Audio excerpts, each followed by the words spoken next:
शिर्डी लोकसभा निवडणुकीच्या उमेदवारी मागे घेण्याच्या शेवटच्या दिवशी 2 उमेदवारांनी उमेदवारी अर्ज माघार घेतल्याने आता 20 उमेदवार निवडणूक रिंगणामध्ये शिल्लक आहेत। त्यामुळे मतदान केंद्रावर 2 वोटिंग मशीन लावले जाणार असल्याची माहिती निवडणूक निर्णय अधिकारी बाळासाहेब कोळेकर यांनी दिली। शिर्डी लोकसभा निवडणुकीत 11 अपक्ष उमेदवारांसह 3 प्रमुख पक्षाचे उमेदवार निवडणूक रिंगणामध्ये असून यात शिवसेना उद्धव बाळासाहेब ठाकरे गटाकडून भाऊसाहेब राजाराम वागचौरे, शिवसेना लोखंडे सदाशिव किसन, वंचित बहुजन आघाडीकडून उत्कर्ष प्रेमानंद रुपवते यांच्यामध्ये लढत होणार असून या व्यतिरिक्त रामचंद्र नामदेव जाधव बहुजन समाज पार्टी, ॲडव्होकेट नितीन दादा हरिपोळ बहुजन भारत पार्टी, भारत संभाजी भोसले समता पार्टी, राष्ट्रीय जनक्रांती पार्टीचे राजेंद्र रत्नाकर वाघमारे, अपक्ष शेतकरी संघटना पुरस्कृत अभिजित अशोकराव पोटे, जनहित लोकशाही पार्टीकडून अशोक रामचंद्र आल्हाट, अपक्ष उमेदवार खरात नचिकेत रघुनाथ, अपक्ष खाजेकर विजयकुमार गोविंदराव, अपक्ष गंगाधर राजाराम कदम, अपक्ष चंद्रकांत संभाजी दोंदे, प्रशांत वसंत निकम अपक्ष, बागुल गोरक्ष तानाजी अपक्ष, भाऊसाहेब रामनाथ वागचौरे अपक्ष, रवींद्र कल्लैया स्वामी अपक्ष, सतीश भिवा पवार अपक्ष, ॲडव्होकेट सिद्धार्थ दीपक बोधक अपक्ष आणि संजय पोपट भालेराव हे अपक्ष उमेदवार निवडणूक रिंगणामध्ये आहेत। शिर्डी आजा लोकसभा मतदारसंघासाठी 40 नामनिर्देशन पत्र दाखल झालेले होते। त्यामध्ये 31 उमेदवारांचा समावेश होता। म्हणजे 31 उमेदवारांनी 40 उमेदवारी अर्ज दाखल केलेले होते। त्या 31 उमेदवारी अर्जापैकी छाननीमध्ये बाद झालेल्या अर्जांची संख्या 9 अशी होती आणि एकूण वैधरित्या नामनिर्देशित झालेले अर्ज हे 22 होते। आता आज 29 तारखेला दुपारी 3 वाजेपर्यंत अर्ज माघारी घेण्याची मुदत होती।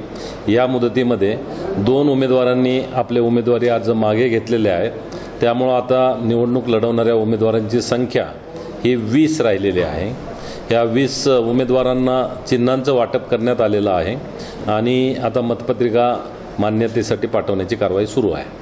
मतदारांना देखील काय आव्हान, कारण उष्णता खूप आहे आणि याच्यामध्ये मतदानाची टक्केवारी देखील अनेक ठिकाणी कमी होताना पाहायला मिळते, तर काय आव्हान? मतदानाच्या बाबतीमध्ये एक तर आता उमेदवार जे आपले आहेत आणि त्यांचे प्रतिनिधी आहेत त्या सर्वांचं आज आम्ही प्रशिक्षण घेतलेलं आहे। त्यामध्ये आचारसंहितेमध्ये पाळावयाच्या गोष्टी आणि खर्च सादरीकरणाच्या गोष्टी आणि प्रचार करत असताना परवानग्या कुठून मिळतील, कशा मिळतील याबद्दलची सर्व माहिती ही आज उमेदवारांना दिलेली आहे। मतदान केंद्राच्या बाबतीमध्ये जर म्हटलं तर यावर्षी आता जो काय आपल्याला उन्हाळ्याचा त्रास जाणवतो तर हा मतदानाच्या दिवशी असाच राहण्याची शक्यता आहे। त्यामुळं मतदान केंद्रावरती प्रत्येक मतदान केंद्रावरती आम्ही भरपूर पिण्याची पाण्याची सुविधा, त्याच्यामध्ये पिण्याच्या पाण्याचे माठ ठेवले जातील। मतदान कर्मचारी असतील, मतदार असतील तर त्यांच्यासाठी पिण्याच्या पाण्याची सोय केलेली आहे। त्याचबरोबर प्रत्येक मतदान केंद्रावरती एक मेडिकल युनिट असेल, त्यांच्याकडे प्राथमिकोपचार असेल।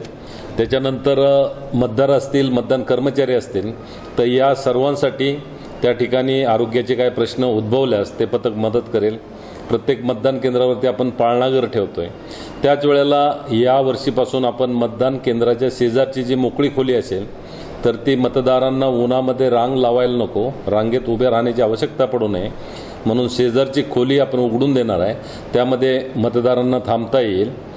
आणखी एक मुद्दा होता की आपल्याकडे बऱ्याचशा जिल्हा परिषदेच्या शाळांमध्ये मतदान केंद्र आहेत आणि ही बरीचशी मतदान केंद्र ही पत्र्याच्या शाळेमध्ये आहेत आणि उन्हाळ्यामध्ये दुपारच्या वेळेला आपण गेल्यानंतर त्या ठिकाणी जर बघितलं तर खरंच असह्य असा उन्हाळा असतो। त्याचबरोबर त्यामध्ये लहान मुलं शिकत असतात आणि मतदानाच्या दिवशी आपण मतदान यंत्र त्या ठिकाणी ठेवणार आहे। मतदान यंत्रामधलं जे व्हीव्हीपॅट आहे ते या उष्णतेसाठी किंवा प्रखर लाईटसाठी याच्यासाठी जास्त सेन्सिटिव्ह आहे। त्यामुळं अशा व्हीव्हीपॅटमध्ये अडचणी निर्माण होऊ नयेत त्यासाठी अशा ज्या पत्र्याची मतदान केंद्र आहे, शाळा आहेत त्या ठिकाणी त्याच्यावरती आम्ही जे काही साधन त्या ठिकाणी उपलब्ध असेल स्थानिकरित्या, म्हणजे उसाचा पाला असेल, गव्हाचं काड असेल, बाजरीचं असेल किंवा भाताचं असेल, जे काही उपलब्ध असेल तर त्याचे एक आपण जे कूड असतो तशा पद्धतीचे तयार करून तर त्या पत्र्यावरती टाकण्याच्या आम्ही सूचना दिलेल्या आहेत, जेणेकरून उन्हाळ्यामध्ये मतदानाच्या दिवशी त्रास होणार नाही मतदारांना आणि मतदान कर्मचाऱ्यांना। आणि त्याचबरोबर ही केलेली सुविधा त्या ठिकाणी शिकत असलेल्या मुलांना त्यांनाही लागू राहील अशा प्रकारचं एक नियोजन केलेलं आहे। दुसरं, ज्या केंद्रावरती सावलीची सुविधा नाही किंवा अतिरिक्त खोल्या उपलब्ध नाहीत तर अशा ठिकाणी आम्ही सावलीसाठी मंडपाची व्यवस्था करण्यावर सूचना दिलेल्या आहेत। तर अशा ज्या आवश्यक सुविधा आहेत त्या मॅक्सिमम मतदान केंद्रावरती करण्याचा प्रयत्न आम्ही करत आहोत। प्रत्येक मतदान केंद्रावरती एक व्हीलचेअर असेल ज्या मतदारांना अशी व्हीलचेअरची गरज असेल ते वापरू शकतील. काही व्हॉलेंटियर्स आम्ही मतदान केंद्रावरती नेमतोय की जे मतदारांना गाईड करतील. प्रत्येक मतदान केंद्रावरती आपला एक BLO असेल, तर आपले मतदार त्या ठिकाणी गेल्यानंतर त्यांना गाईड करण्यासाठी तो मदत करेल. त्याचबरोबर आता आजपासूनच आपल्या सर्व मतदारसंघामध्ये वोटर इन्फॉर्मेशन स्लिपचं वाटप सुरू करण्यात आलेलं आहे. म्हणजे त्या वोटर इन्फॉर्मेशन स्लिपवरती तुमचा भाग क्रमांक असेल, तुमचा अनुक्रमांक असेल, तुमच्या मतदान केंद्राचं नाव असेल, तुमच्या मतदान केंद्राचा नकाशा दर्शवणारा बारकोड त्या ठिकाणी असेल आणि ही सर्व माहिती आपल्याला मतदानाच्या अगोदर घरोघरी येऊन आमचे कर्मचारी उपलब्ध करून देत आहेत.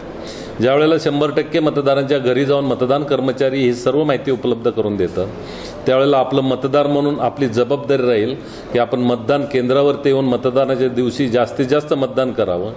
आणि खरंच लोकशाही देशामध्ये सामान्य नागरिकाला प्राप्त झालेला हा एक अमूल्य अधिकार आहे आणि या अमूल्य अधिकाराच्या आधारावरती या लोकशाहीमध्ये देशातला असेल, राज्यातला असेल, ही सरकार निवडण्याची ताकद ही सामान्य नागरिकामध्ये दिलेली आहे आणि या मताची किंमत ही श्रीमंत असो गरीब असो ही एकसारखी आहे. त्यामुळं हे जो आपल्याला अमूल्य अधिकार मिळालेला आहे तो आपण वापरावा. त्याचबरोबर एक पावित्र्य त्याच्याबरोबर सांभाळणं आवश्यक आहे. त्यामुळं हा जो पवित्र अधिकार आहे, अमूल्य अधिकार आहे, हा पवित्रपणे आपण सांभाळावा आणि त्याचा उपयोग करावा. तर सर्व मतदार बंधू भगिनींना माझं आव्हान आहे की जरी उन्हाळा असला, जरी थोडासा त्रास होणार असला तरी आपण मतदानासाठी बाहेर पडावं. आणि असंही म्हणण्याचं कारण नाही, कारण उन्हाळा जरी असला तरी आजही दुपारच्या वेळेला रस्त्यावरती शहरामध्ये मोठ्या प्रमाणावरती लोक दिसतात, वाहनं दिसतात. त्यामुळं केवळ तीच अडचण आहे आपल्याला मतदानाला जाण्यासाठी असं वाटत नाही. आणि म्हणून आपल्या एक मनाची खुणगाठ बांधावी की आपल्या मतावरती आपण देशामध्ये सरकार निवडीमध्ये सहभाग घेणार आहोत आणि आपल्या मताची किंमत ही अमूल्य आहे.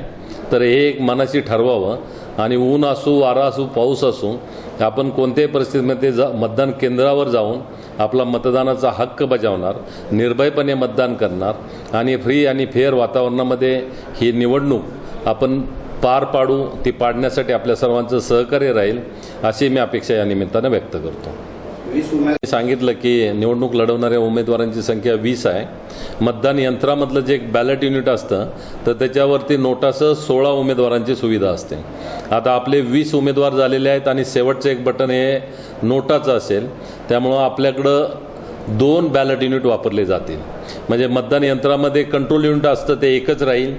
जे VVPAT असतं ज्याच्यामधून आपल्याला चिठ्ठ्या दिसतात किंवा ज्या उमेदवाराला आपलं मत नोंदवलेलं आहे त्याचं अनुक्रमांक, नाव आणि चिन्ह हे 7 सेकंदासाठी VVPATच्या विंडोमधून आपल्याला दिसतं. तो VVPATही एकच असणार आहे. फक्त बॅलेट युनिट जे आहेत ज्याच्यावरती मतपत्रिका लावली जाते ते मात्र 2 राहणार आहेत. एसएन मीडियासाठी कॅमेरा पर्सन साई सुराळे, शिर्डी.